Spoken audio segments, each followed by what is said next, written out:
Chinese historical drama and please tell me in comment box कि आपको story कैसी लगी। सो बिना देरी के लेट्स बिगिन। स्टोरी स्टार्ट होती है शी में त्याओ की फैन मीटिंग से। हम देखते हैं कि हिस्टोरिकल टाइम में भी फैन मीटिंग चलती थी। अब तो फैन मीटिंग होती है लाइक बीटीएस, ब्लैक पिंक। वैसे हमने कभी देखा तो नहीं है लेकिन फिर भी यहाँ पे शी में त्याओ बड़े स्वैग में एंटर करती है और सभी लोग बिल्कुल पागलों की तरह एज ए क्रेजी फैन पागल हो जा रहे थे। तभी शी में त्याओ इन सभी को अपना लव एक्सप्रेस करती है और अंदर चली जाती है। तभी अंदर हम एक मैन को देखते हैं जो कि शी में त्याओ का वेट कर रहा होता है और उसके बाद उसे वेलकम करता है और बहुत सारे गिफ्ट्स दिखाता है। तो शी में त्याओ को लुमिनस कप दिखाता है। इसके बाद हम देखते हैं कि शी में त्याओ अपना नकाब हटाती है और कहती है कि अब मैं तुम्हें नहीं छोड़ूंगी। इसके बाद वो कहता है कि योर ग्रेस, पर कि हमारे ड्रामे की फीमेल प्रिंसेस शीबा दाशिया सिटी की एक और इकलौती प्रिंसेस है जिसे सब लोग बड़ा प्यार करते हैं। इसके बाद वो यहाँ पर उस ओल्ड मैन को सबक सिखाती है और उसके बाद उसका भांडा सभी के सामने फोड़ देती है कि ये इतने दिनों से सभी को उल्लू बनाता आ रहा है, तुम सभी लोग अच्छे से देख लो और आज के बाद ऐसे बेकार से लोगों के चंगुल में मत फंसना, बिकॉज ये सिर्फ और सिर्फ सबको उल्लू बनाने के लिए होते हैं। सभी लोग उस बंदे को कर्ज करते हैं कि हाउ डेयर यू, कि तुमने हम सभी को उल्लू बनाया है, हमारा पैसा चुराया और उसके बाद यहाँ पर बड़े आराम से जी रहे हो। शीबा अपनी स्टोरी बताती है कि वो दाशिया क्लैन की एक और इकलौती प्रिंसेस है। उसके मॉम एंड डैड एक दूसरे से बहुत प्यार करते हैं। हमें पता चलता है कि उसके मॉम एंड डैड अभी यूरोप ट्रिप पर गए हैं बिकॉज अब वो घूमना फिरना चाहते हैं और उन्होंने बहुत सारा काम कर लिया। और उसके बाद वो दाशिया की सारी जिम्मेदारी शीबा के अंकल एंड आंट के ऊपर डालकर चले जाते हैं। और उसके बाद जाते जाते शीबा के डैड उसे सजेस्ट करते हैं कि मेरे आने से पहले अपने लिए कोई बॉयफ्रेंड या फिर हस्बैंड ढूंढ लेना। तभी शीबा कहती है कि डैड, तभी यहाँ पर उसके डैड कहते हैं कि स्टूपिड, तुम्हें तुम्हारे सपनों का राजा जरूर मिल जाएगा, इसीलिए बस तुम्हें उसके लिए वेट करना पड़ेगा। शीबा कहती है कि ऐसे ही आप मॉम से मिले थे क्या? तभी उसके डैड कहते हैं कि हाँ ऐसे ही मिला था। तभी वो शीबा कहती है ओके मैं भी वेट करूंगी। उसके बाद हम शीबा को देखते हैं जिसे अभी तक अपने सपनों का राजकुमार नहीं मिला हुआ था और इसके बाद वो एक स्टैचू से फ्लर्ट कर रही होती है जो कि उसकी मॉम ने यूरोप से उसके लिए पहुंचाया हुआ है। स्टैचू का फिगर देखती है और कहती है कि बस ऐसा ही इंसान बिल्कुल रियल जिंदगी में मिल जाए तो बिल्कुल बात बन जाएगी, लेकिन ऐसे इंसान होते कहाँ हैं।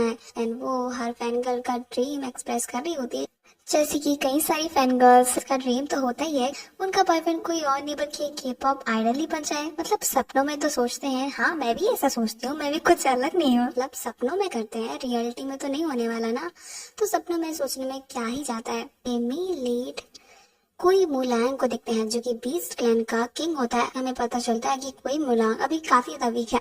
उसके बाद वो दरअसल 5 साल पहले की स्टोरी याद करता है जब वो पहली बार दरअसल शीपा से मिला था। पहली बार मिलते ही उसकी जिंदगी में ट्रेजेडी आ गई और उसके बाद शीपा उसका दरअसल होली पर निकल गई, मतलब वो उसे खा गई और उसके बाद उसे कभी वो मिली भी नहीं। हम देखते हैं कि कोई मुलांग अभी तक शीपा को ढूंढ रहा होता है बिकॉज उसे अपना वो हॉली पर्ल वापस चाहिए जो कि उसके और इस बीस्ट क्लैन के लिए बहुत ही इम्पोर्टेंट है। पर शीपा ऐसे बूम की तरह गायब हो गई और उसे कभी मिली ही नहीं। शीपा को देखते हैं जो कि अभी भी उस स्टैचू से ही फ्लर्ट कर रही होती है। तभी उसे पता चलता है कि उसके आंट एंड अंकल उससे मिलने के लिए आने वाले हैं। इस बार वो खिड़की से भागने के लिए होती है। तभी उसकी आंट कहती है कि शीपा कहाँ जा रही हो? शीपा कहती है कि ओ आंट कहाँ पर जाऊंगी, मैं कहीं पर नहीं जा रही, मैं तो एक्सरसाइज कर रही हूँ। तभी उसकी आंट कहती है कि ओ वेरी फनी, पर तुम्हारी अब उम्र हो गई है, तुम्हें शादी कर लेनी चाहिए। शीपा कहती है कि उम्र, मैं तो भी बच्ची हूँ, मतलब दिल से तो बच्ची हूँ ना, इसीलिए मुझे शादी करने की जरूरत नहीं है।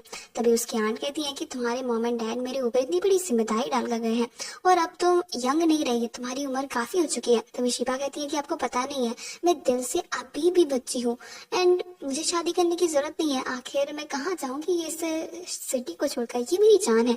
तभी उसकी आंट कहती है कि नाटक करना बंद करो, अपने लिए एक लड़का चूज करो। तभी शीबा कहती है कि ओके। इसके बाद वो बहुत सारे कबूतरों को देखती है, मतलब बहुत सारे राजकुमारों को देखती है जो कि उसके लिए कबूतर थे। तभी वो कहती है कि इसमें से तो सारे के सारे बेकार लग रहे हैं। तभी उसकी आंट बड़ी अच्छे से एक्सप्रेस करती है कि ये सारे के सारे राजकुमार तुम्हारे लिए स्पेशली सिलेक्ट किए गए हैं। शीबा कहती है कि ओह ये सब कुछ कितना कंफ्यूजिंग है, मुझे तो समझ ही नहीं आ रहा। तभी उसकी आंट कहती है कि तुम्हें समझ आ जाएगा, अच्छे से तो देखो, ये कितना हैंडसम है। तभी शीबा कहती है कि आंट आप ही चूज क्यों नहीं कर लेती मेरे लिए, मैं आपकी जो चॉइस है उसे एक्सेप्ट कर लूंगी। आखिर आपने अंकल को चूज किया था जो कि इतने हैंडसम है, मतलब आपकी चॉइस अच्छी होगी। तभी आंट थोड़ी फ्लटर्ड हो जाती है और कहती है कि ऑफ कोर्स डियर, अभी कर देती हूँ। इसके बाद वो उन पेंटिंग्स को क्लोज से देखने लगती है और शीबा मौका देखकर वहां से 9 2 11 हो जाती है। हाँ पर उसकी नीस कहती है कि मॉम मॉम आंटी भाग गई। तभी यहाँ पर आंटी कहती है कि लो, इस लड़की का तो कुछ नहीं हो सकता। कोई मुलांग अभी भी ह्यूमन वर्ल्ड में घूम रहा होता है जबकि उसकी बॉडी काफी वीक थी। तभी उसका असिस्टेंट लुई जून कहता है कि आपको थोड़ा रेस्ट करना चाहिए माय लॉर्ड, बिकॉज आप ऐसे नहीं घूम सकते। तभी यहाँ पर कोई मुलांग कहता है कि उसे उस लड़की और हॉली पर दोनों को ही ढूंढना है, लेकिन 5 सालों में उससे वो कहीं भी नहीं मिली। तभी वो सामने से देखता है कि वही लड़की, मतलब हमारी शीपा, घोड़े पे सवार होकर हवा की स्पीड से उसकी तरफ आ रही है।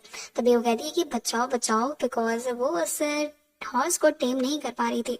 और उसके बाद वो उड़ते हुए फिर से कोई मुलांग के ऊपर गिरने के लिए होती है, जैसे कि वो 5 साल पहले गिरी थी और उसका इतना बड़ा लॉस कर दिया था, उसका हॉली पल खा गई थी। इसके बाद कोई मुलांग बिल्कुल भी रिस्क नहीं लेता और उसके बाद उसे अपनी मैजिक से पकड़ लेता है और उसे वहीं पर बेहोश कर देता है। उससे लड़की में से आ रही एनर्जी को नोटिस करता है और समझ जाता है कि ये वही लड़की है जो कि 5 साल पहले उसे मिली थी। देखते हैं कि शीपा को ढूंढने के लिए कई सारे गार्ड्स यहाँ पर आ जाते हैं और कोई मुलांग वहाँ पे छुप जाता है। उन दोनों की बातों से समझ जाते हैं कि शीपा प्रिंसेस है। यहाँ पर हम देखते हैं कि वो स्टैंड शीपा के पास होता है और कहता है कि my grace, I am sorry, मेरी वजह से ये सब कुछ हुआ है। अगर मैं इस सब पे ध्यान देता तो आपकी जान खतरे में नहीं जाती। मैं अपना सिर काट कर आपके हाथों में दे दूंगा। इसके बाद वो चाकू निकालने के लिए होता है, पर उसके पास चाकू नहीं होता। तभी वो कहता है कि my Lord, I am sorry. तभी शीपा कहती है कि ओके ओके, ज्यादा एक्टिंग करने की जरूरत नहीं है, मुझे पता है तुम अपना सिर काट कर मुझे नहीं दोगे, इसीलिए गेट लॉस्ट, चलो चलते हैं यहाँ से। एंड मुझे याद था कि मैं उड़ते हुए यहाँ पर गिरी, पर मुझे चोट क्यों नहीं लगी। तभी यहाँ पर सभी लोग कहते हैं कि ये तो अच्छी बात है ना। तभी शीपा कहती है कि मैं उड़ते हुए आई थी लेकिन मुझे चोट नहीं लगी, मतलब कुछ हुआ था। बाय द वे, मैं ज्यादा ध्यान क्यों दूं, मेरा सिर दर्द तो वैसे ही होने लगता है। इसके बाद अपने पैलेस में वापस जाती है तो हमें पता चलता है कि उसकी शादी दरअसल प्रिंस अलान से फिक्स कर दी गई है। इसके बाद हम देखते हैं कि प्रिंस अलान उसके रूम में होते हैं। तभी यहाँ पर शीपा उनसे कहती है कि आई एम सॉरी, बट मुझे तुमसे शादी नहीं करनी, इसलिए अपना बोरिया बिस्तर बांधो और यहाँ से 9 to 11 हो जाओ, जितनी जल्दी हो सके उतनी जल्दी, बिकॉज मेरे अंकल और आंट तुमसे शादी करने के लिए बहुत ही उतावले हैं, मतलब मेरी शादी करने के लिए। तभी हम अलान को देखते हैं जो ये खड़ा होता है, उसके जो इरादे हैं वो नेक नहीं लग रहे थे और वो कहता है कि ओह प्रिंसेस, तुम्हें क्या लगता है कि मैं ऐसे चला जाऊंगा। तभी प्रिंसेस कहती है कि 1 मिनट, तुम्हारी आंखें इतनी हवस से क्यों भर गई हैं? देखो, मेरे साथ कुछ करने की कोशिश मत करना, मैं प्रिंसेस हूँ, मैं तुम्हें जिंदा मार दूंगी। तभी यहाँ पर अलान कहता है कि ओके देखते हैं। इसके बाद वो यहाँ पर शीपा के हाथ होल्ड कर लेता है और उसके साथ जबरदस्ती करने की कोशिश करता है। शीपा भी उसके कंट्रोल में नहीं आने वाली थी। इसके बाद वो आंखों में उसके कुछ फेंक देती है और कहती है कि स्टूपिड, मैं तुम्हें जिंदा मार दूंगी, और वहां से भाग जाती है। लेकिन हम देखते हैं कि अलान उसका पीछा करता है और साथ में कोई मुलायम भी हमारी शीपा को ढूंढते ढूंढते पैलेस में पहुंच जाता है और शीपा के सामने आकर कहता है कि अच्छा तो तुम प्रिंसेस हो, इसीलिए मैंने 5 सालों में तुम्हें कभी भी नहीं देखा। तभी शीपा कहती है कि तुम कौन हो? लेकिन हाँ प्रिंसेस तो मैं ही हूँ, लेकिन ये खजूर यहाँ पर क्या करा है? कोई मलांग फिर से शीपा को बेहोश कर देता है, उस अलान को भी वहाँ से 9 to 11 कर देता है। और यहाँ पर देखते हैं कोई मुलांग और लियो जोन शीपा को लेकर दरअसल बीस्ट सिटी पहुंच जाते हैं, जो कि नॉर्मल ह्यूमन वर्ल्ड से बहुत ही अलग है। इसके बाद वो शीपा को वहीं पर छोड़कर वहीं से चले जाते हैं, जिसकी आंख खुलती है और इसके बाद वो अपने आप को स्ट्रेंज जगह पे पाती है और कहती है कि ये क्या है। इसके बाद वो सोचती है कि शायद इस जंगल से निकलने का कोई तो रास्ता होगा। काफी दूर तक चलती है पर उसे रास्ता नहीं मिलता और कहती है कि ये कहाँ मैं आकर फंस गई, मुझे लगता है कि ये हमारी दाशियान सिटी नहीं है, मुझे किडनैप कर लिया क्या? तभी उसे कुछ लोगों की आवाज आती है और उसके बाद पीछा करती है और कहती है कि ओ हेलो, तुम लोग इंसान ही हो ना? ओ माय गॉड, मुझे लगा कि मैं यहीं पे मर जाऊंगी। इसके बाद उन्हें बताती है कि वो दरअसल प्रिंसेस है। तभी हम यहाँ पर अपने ड्रामे की सेकंड फीमेल लीड होंगशियो को देखते हैं और कहती है कि ओह तो आप प्रिंसेस हैं। दरअसल हम आपको ही लेने के लिए आए हैं, बिकॉज हमारे किंग ने कहा है कि वो आपको ढूंढ रहे हैं और हमें आपको बड़े प्यार से रॉयल पैलेस ले जाने का ऑर्डर दिया गया है। अब बस शीपा कहती है कि हाँ वो तो ठीक है, लेकिन दाशियान में कोई किंग नहीं है। यहाँ पर होंगशियो से बताती है कि दाशियान ये तो बीस्ट सिटी है और यहाँ पर हमारे किंग है अपनी क्वीन का वेट कर रहे हैं और आप दोनों की शादी होने वाली है। तभी यहाँ पर हम देखते हैं कि शीपा एकदम शॉक में होती है और कहती है कि क्या शादी? मेरी कौन सी शादी हो रही है? देखो तुम लोग मुझे उल्लू बना रहे हो ना। तभी यहाँ पर होंगशियो कहती है कि I am sorry my grace, but हमारा ऐसा कोई इरादा नहीं था। मैं दरअसल वही कह रही हूँ जो कि मैंने सुना है और हमें आपको रॉयल पैलेस ले जाने की बात कही गई है। तभी यहाँ पर शीपा को लगता है कि ओ माय गॉड, ये सारे के सारे पागल हैं। इसके बाद वो कहती है कि ओके मैं तुम्हारे साथ चलूंगी, बट अभी मुझे वॉशरूम जाना है। तभी यहाँ पर होंगशियो कहती है कि मैं चलती हूँ ना आपके साथ। शीपा कहती है कि नहीं नहीं नहीं, मुझे अकेले जाना है। तभी होंगशियो कहती है कि मैं चलती हूँ ना आपके साथ। तभी शीपा कहती है कि मैंने कहा ना मुझे अकेले जाना है। इसके बाद वहां से भाग जाती है। तभी यहाँ यहाँ पर होंगशू से आवाज दे रही होती है, माय ग्रेस आप ठीक तो है ना? शीपा कहती है कि हाँ हाँ मैं ठीक हूँ। इसके बाद वो वहां से जल्दी से भागने की कोशिश करती है पर वहीं पर गिर जाती है और होंगशू उसके पास जल्दी से भागकर पहुंच जाती है। तभी वो कहती है कि तुम इतनी जल्दी क्यों भाग लेते हो? तभी होंगशू कहती है बिकॉज मैं कैट हूँ। तभी यहाँ पर शीपा को लगता है कि शायद उसने कुछ गलत सुन लिया। तभी वो कहती है कि ओके तुमने कुछ वियर्ड बोला ना, बट बाय द वे छोड़ो। उसके बाद तो फिर से उसे उस कैरेज के पास लेकर आ जाती है। तभी हम देखते हैं कि शीबा को पता था कि वो यहाँ से नहीं भाग सकती। इसके बाद कहती है कि ठीक है मैं तुम्हारे साथ चलूंगी। इसके बाद दोनों कैरेज में बैठते हैं। तभी यहाँ पर शीबा कहती है कि वैसे हम कहाँ जाने वाले हैं? तभी यहाँ पर होंगशू से बताती है कि रॉयल पैलेस, जहाँ पर मालॉर्ड ने आपको ले जाने के लिए कहा है। तभी वो कहती है कि जल्दी से स्पीड बढ़ाओ और उसके बाद वो 4 इंसान कुल घोड़ों की रेस की तरह दौड़ने लगते हैं। तभी यहाँ पर शीबा कहती है कि ये भी जल्दी जल्दी क्यों दौड़ रहे हैं? तभी यहाँ पर होंगशू से बताती है बिकॉज ये हॉर्स हैं। तभी यहाँ पर शीबा कहती है कि क्या हॉर्स है? इंसान घोड़े हैं? मतलब तुम बिल्ली हो, ये घोड़े हैं, मैं क्या गधी हूँ? नहीं नहीं माय ग्रेस, पी सिटी की स्पेशलिटी है बिकॉज यहाँ पर हर कोई ना कोई जानवर है। तो आप कौन सी जानवर है?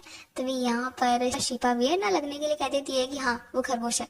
तभी यहाँ पर होंगशू कहती है कि वाह दैट्स सो क्यूट। सभी बी सिटी पहुंच जाते हैं और इसके बाद होंगशू से दरअसल बी सिटी दिखाने लगती है। तभी शीपा देखती है कि यहाँ पर दरअसल पांडा से लेकर मंकी तक, डॉग, बिल्ली सब कुछ है। ये दरअसल सिटी है या फिर चिड़ियाघर? तभी होंगशू कहती है कि क्यों आपको ये वियर्ड लगा? हम लोग तो सभी ऐसे हैं, शायद आप फॉरेनर हैं इसलिए आपको थोड़ा अजीब लग रहा है, बट हम सभी लोग ऐसे ही रहते हैं। तभी यहाँ पर शीपा को लगता है कि शायद ये लोग मुझे मार कर यहाँ पर कुछ चिड़िया बनाकर उड़ा देंगे, पर मुझे इस चिड़ियाघर में नहीं रहना। इसके बाद वो भागने का मौका ढूंढने लगती है। तभी वो यहाँ पर एक मेकअप की दुकान पर जाती है। शीपा के दिमाग में आइडिया चलता है और कहती है कि होंगशू तुम्हें कोई पसंद नहीं है क्या? तभी होंगशू कहती है कि नहीं नहीं मुझे कोई पसंद नहीं है, मैं किसी को लाइक नहीं करती। लियो चुन को तो मैं बिल्कुल भी लाइक नहीं करती। हाँ वही बंदा जो कि दरअसल कोई मलांग के साथ रहता है। तभी यहाँ पर शीपा कहती है कि ओ मतलब तुम लियो चुन को लाइक नहीं करती, पर तुम्हें पता है कि अगर तुम अच्छे से मेकअप करोगी, उसके सामने अच्छे से प्रेजेंट होगी तो वो तुम्हें जरूर लाइक करेगा। तभी यहाँ पर होंगशू भी अपने लिए मेकअप देखने लगती है और शीपा वहाँ से 9 तो 11 हो जाती है। यहाँ पर बी सिटी के कुछ मिसेस डॉग्स उसे घेर लेते हैं और कहते हैं कि मिस आप कुछ अलग तरीके से स्मेल कर रही हैं। शीपा कहती है कि दूर हटो, मुझे तुम्हारे साथ नहीं खेलना। इसके बाद वो भागती है पर उसे कोई रास्ता नहीं मिलता। पर कुछ और लोगों को देखते हैं जो कि दरअसल शीपा को घेर लेते हैं बिकॉज उन्हें पता था कि शीपा यहाँ पे फॉरेनर है। पर टाइम पर लियो चुन वहाँ पर आ जाता है और उसे प्रोटेक्ट कर लेता है और कहता है कि माय ग्रेस दरअसल माय लॉर्ड आपका वेट कर रहे हैं। तभी यहाँ पर शीपा कहती है कि ओह माय गॉड ये दरअसल माय ग्रेस है कौन? देखो मेरी शादी नहीं हुई है, नहीं मुझे शादी करनी है, और मैं शादी क्यों करूं? तुम्हारे किंग से मैं शादी क्यों करूं? बताओ मुझे। आपको दरअसल आंसर चाहिए ना कि इस बी सिटी से कैसे निकला जाए। तभी शीपा कहती है कि ऑफ कोर्स मुझे यहाँ से बाहर जाना है। तभी यहाँ पर लियोचुन कहता है दरअसल हमारे मास्टर सब कुछ जानते हैं तो आपको जरूर बता देंगे। तभी यहाँ पर शीपा कहती है कि ओके अगर यहाँ से निकलने का यही रास्ता है तो मैं तुम्हारे साथ चलने के लिए तैयार हूँ। उसके बाद हम कोई मलांग और ल्यूजन की कन्वर्सेशन को देखते हैं जिसमें पता चलता है कि दरअसल हॉली पल की पावर यूज करने के लिए जो कि शीपा के बॉडी के अंदर है, उसके लिए कोई मलांग और शीपा के बीच में दरअसल नेचुरल और ट्रू लव होना चाहिए। इसीलिए सबसे पहले उन दोनों को फॉल इन लव होना पड़ेगा। उसके बाद कोई मलांग ल्यूजन से कहता है कि वो शीपा से शादी करने वाला है ताकि वो दोनों एक दूसरे से सच्चा प्यार कर सकें और उसके बाद ही वो उस हॉली पर्ल का यूज कर सकते हैं। हॉली पर्ल बी सिटी के लिए बहुत ही जरूरी है, इसीलिए कोई मलांग इसके लिए कुछ भी करने के लिए तैयार है। यहीं पर हम शीपा को देखते हैं जो कि दरअसल कोई मलांग से मिलने के लिए बेचैन होती जा रही थी और वो होंगशू से कहती है कहाँ है तुम्हारे किंग, मुझे उससे मिलना है। दरअसल किसी ने भी किंग को नहीं देखा, पर मैं कह सकती हूँ कि हमारे किंग बहुत ही हैंडसम होंगे। होंगशू कहती है कि आपको इम्प्रेशन होने की जरूरत नहीं है, दरअसल माय लॉर्ड आपको जल्दी मिलेंगे। तभी यहाँ पर शीपा कहती है कि व्हाटएवर। इसके बाद वो रात में निकल जाती है किंग को ढूंढने के लिए और उसी जगह पर पहुंच जाती है जहाँ पर कोई मलांग अपने मेडिटेशन कर रहा होता है। हम देखते हैं कि कोई मलांग के दरअसल 2 रूप हैं। वो दरअसल रात में बीस्ट बन जाता है और दिन में उसका जो फेशियल स्ट्रक्चर है वो एकदम नॉर्मल रहता है। शीपा उसे ऐसी होली में देख लेती है और चिल्लाती है और मॉन्स्टर कहकर चिल्लाने लगती है और कहती है कि मुझे दूर आओ, मुझसे दूर आओ, प्लीज मुझे खा मत जाना। तभी यहाँ पर कोई मलांग कहता है कि तुम यहाँ पर क्या कर रही हो, तुम्हारी हिम्मत कैसे हुई यहाँ पर एंटर करने की। तभी यहाँ पर हम शीपा को देखते हैं जो कि उसे देखकर समझ जाती है कि अच्छा तो यही किंग है। और इसके बाद ये सभी लोग मुझे इस मॉन्स्टर से शादी करने के लिए बोल रहे हैं बिकॉज की शक्ल सूरत तो अच्छी है नहीं, ऊपर से इतनी सुंदर सी कमसन कली से शादी कर ये दरअसल अपनी जिंदगी सुखी बनाना चाहता है। हाउ डेयर यू, मैं तुमसे शादी तो कभी भी नहीं करने वाली। ऐसा वो सब कुछ अपने मन में सोच रही होती है, उसके सामने नहीं बोलती बिकॉज से पता है और उसके पास सेंस ऑफ ह्यूमर भी है कि अगर कुछ बोलेगी तो इंसान उसे खा भी सकता है। शिपा ऐसे हार मानने वाली नहीं थी। इसके बाद वो जैसे ही सुबह होती है अपना मौका देखकर उस पैलेस से 9 तो 11 हो जाती है। इसके बाद वो मार्केट में घूम रही होती है, तभी उसे कुछ फीमेल कमांडर देख लेते हैं और उसके बाद उसका पीछा करते हैं। तभी हम देखते हैं कि शिपा को ज्यादा ही स्मार्ट है, वो जल्दी से उस एरिया में पहुंच जाती है जहां पर फीमेल का आना फॉरबिडन है। इसके बाद वो कहती है कि ओके, अगर तुम लोग यहाँ पे नहीं आ सकते तो मैं तो जा सकती हूँ। तभी सभी लोग उसे शेमलेस बोल रहे होते हैं कि ये जगह दरअसल लड़कियों के लिए फॉरबिडन है, तुम यहाँ पे नहीं जा सकती। तभी शिपा कहती है कि देख लेना, मैं तो यहाँ पे जाने वाली हूँ। इसके बाद वो सभी को ठेंगा दिखाकर अंदर घुस जाती है और कहती है कि वाह, ये जगह तो एकदम बंद है और कोई भी नहीं है, पता नहीं ये लोग यहाँ पर क्यों नहीं आते। इसके बाद अंदर एंटर करती है तो दिखती है कि यहाँ पर कोई तो है, और ये कोई और नहीं बल्कि कोई मुलांग होता है जो कि वहां पर अपना बाथ ले रहा होता है। इसके बाद वो किसी की आने की आहट को सेंस कर लेता है और शिपा को हिट करने वाला था, पर वो वहीं पर रुक जाता है और कहता है कि प्रिंसेस, तुमने मुझे पहचाना? तुम्हें कैसे पता कि मैं प्रिंसेस हूँ? मैंने तो दरअसल कपड़े भी लड़कों वाले पहने हैं और यहाँ पर मुझे कोई पहचानता भी नहीं है। लेकिन एक बात काफी इंटरेस्टिंग है, तुम्हारा चेहरा, तुम्हारी बॉडी दोनों काफी ज्यादा हैंडसम है। तुम तो बहुत ही ज्यादा हैंडसम हो। बातों में ठरकी नजरों से दरअसल कोई मुलांग को देखने लगती है। यहाँ पे कोई मुलांग भी नर्वस हो जाता है और कहता है कि बस अपनी आंखें कंट्रोल में रखो। शिबा कहती है क्यों, तुम मेरी आंखों से ही शाया हो गया क्या? और तुम तो लड़कियों से भी ज्यादा शर्माते हो। इसके बाद वो कहती है कि वैसे तुम्हारा नाम क्या है? और हम देखते हैं कि वो दरअसल इस वाले फॉर्म में हमारे मेन लीड को नहीं पहचान पाती। उसे तो लगता है कि कोई मुलांग वही मॉन्स्टर है, उसके अलावा वो हैंडसम तो हो ही नहीं सकता। इस क्यूटी को देखो जो कि मेरे सामने खड़ा हुआ है। तो इसी के साथ हमारा ये पार्ट एंड हो जाता है। देखते हैं कि आगे स्टोरी आगे कहाँ तक जाती है। शिपा उसे पहचान पाती है या नहीं।